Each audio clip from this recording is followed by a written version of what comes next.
ప్రాజెక్టుకు ఈ వర్షాకాలమైన వరద బాధ తప్పుతుందా అనే దానిపై ప్రజలు ఇంకా అనుమానాలు వ్యక్తం చేస్తున్నారు. గత బీఆర్ఎస్ ప్రభుత్వం కడెం ప్రాజెక్టును పట్టించుకోలేదు. వరదలు వచ్చినప్పుడల్లా మంత్రులు, ఎమ్మెల్యేలు వచ్చి ప్రాజెక్టును సందర్శించడం, ప్రాజెక్టును ఆ దేవుడే కాపాడతాడని అనడం, పూర్తిగా దేవుడిపై భారం వేయడం వారికి మామూలుగా మారిపోయింది. కొత్తగా ఏర్పడిన కాంగ్రెస్ ప్రభుత్వం కడెం ప్రాజెక్టుపై స్పెషల్ ఫోకస్ పెట్టింది. మరమ్మతుల పనుల కోసం సుమారుగా 6 కోట్ల రూపాయల బడ్జెట్ను కూడా కేటాయించింది.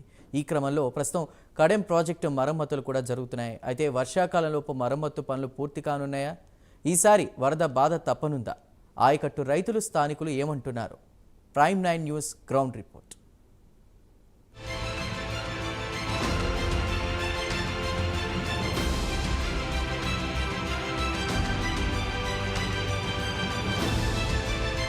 కడెం ప్రాజెక్టుకు గత బీఆర్ఎస్ ప్రభుత్వం దాదాపు 13 ఏళ్ల పాటు ఎలాంటి ఫండ్స్ రిలీజ్ చేయకపోవడంతో ప్రాజెక్టు గేట్లు ప్రతిసారి మొరాయించడం మామూలుగా మారింది.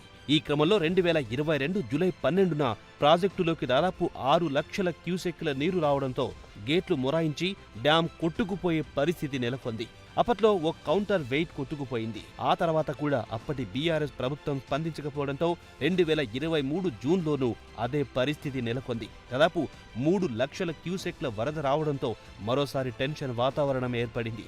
ప్రాజెక్టు కౌంటర్ వెయిట్ కొట్టుకుపోవడంతో ప్రాజెక్టులో నీరంతా వృధాగా పోయింది. అదృష్టవశాత్తు భారీ వరదలను తట్టుకుని ప్రాజెక్టు నిలబడింది.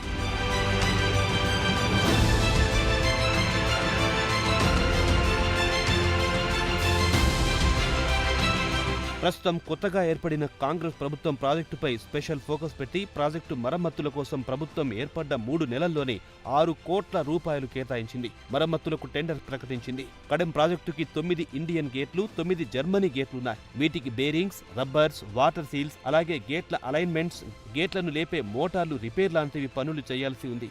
4 నూతన మోటార్లకు పూర్తి స్థాయి ఎలక్ట్రీషియన్ వర్క్స్, నూతన ట్రాన్స్ఫార్మర్లు ఏర్పాటు, జనరేటర్ మరమ్మత్తు లాంటి ఇతర పనులు కూడా చేస్తున్నారు. కానీ వర్షాకాలం వచ్చేలోపు మరమ్మతుల పనులు పూర్తవుతాయా అనే అనుమానాలు స్థానికుల్లో వ్యక్తమవుతున్నాయి.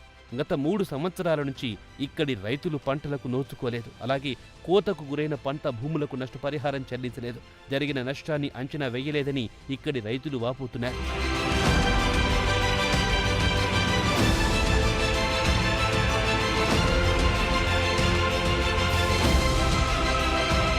మరోవైపు నానా కష్టాలు పడి నివాస గృహాలు ఏర్పరచుకున్న ఇక్కడి ప్రజలు వరదలొస్తే ఎటు పోవాలో ఏం చెయ్యాలో తెలియని పరిస్థితి. మళ్లీ వానాకాలం వచ్చిందంటే పాత జ్ఞాపకాలు గుర్తుకొస్తున్నాయని అంటూ వాపోతున్నారు. ఈసారి కూడా వరదలు మళ్లీ వస్తాయేమోనని ప్రజలు ఆందోళనకు గురవుతున్నారు. కాగా అధికారులు, స్థానిక నాయకులు మాత్రం తాము శ్రమించి ప్రాజెక్టుకు మరమ్మత్తు పనులు చేస్తున్నామని, ప్రాజెక్టులోకి వరద నీరు చేరకముందే మరమ్మత్తు పనులు పూర్తి చేస్తామని, ఇప్పటికే 90% పనులు పూర్తయి మరో వారం రోజుల్లో పనులు పూర్తవుతాయని తెలుపుతున్నారు. ప్రాజెక్టులోకి వచ్చే వరద నీటిని నూతన రాడార్ టెక్నాలజీతో ముందే తెలుసుకుని గేట్లను ఎత్తి వరద తాకిడిని తగ్గించుకునే అవకాశం ఉంటుందని, దీనికోసం నూతన టెక్నాలజీని అమర్చినట్లుగా చెబుతున్నారు. వరదొచ్చినప్పుడు ఒకేసారి 18 గేట్లు ఎత్తే విధంగా పనులు చేస్తున్నామని, ప్రజలు ఎలాంటి ఆందోళన చెందవద్దని, ప్రాజెక్టును పూర్తి స్థాయిలో మరమ్మతులు చేసి ఆధునికీకరిస్తున్నామని కడెం ప్రాజెక్టు ఉన్నతాధికారులు తెలుపుతున్నారు.